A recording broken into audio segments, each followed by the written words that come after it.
أعوذ بالله من الشيطان الرجيم. بسم الله الرحمن الرحيم. تلك الدار الآخرة نجعلها للذين لا يريدون علوا في الأرض ولا فسادا والعاقبة للمتقين.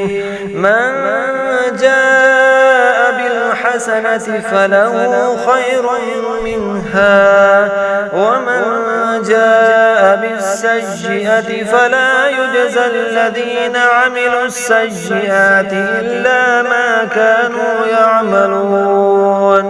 إن الذي فرض عليك القرآن لرادك إلى معاد قل ربي أعلم من جاء بالهدى ومن هو في ضلال مبين.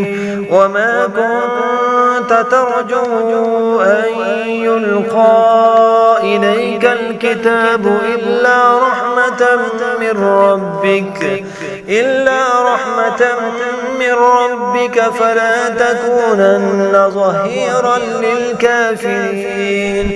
ولا يصدنك عن آيات الله بعد إذ أنزلت إليك وادع إلى ربك ولا تكونن من المشركين. ولا تدع مع الله إلها آخر لا إله إلا هو كل شيء هالك إلا وجهه له الحكم وإليه ترجعون.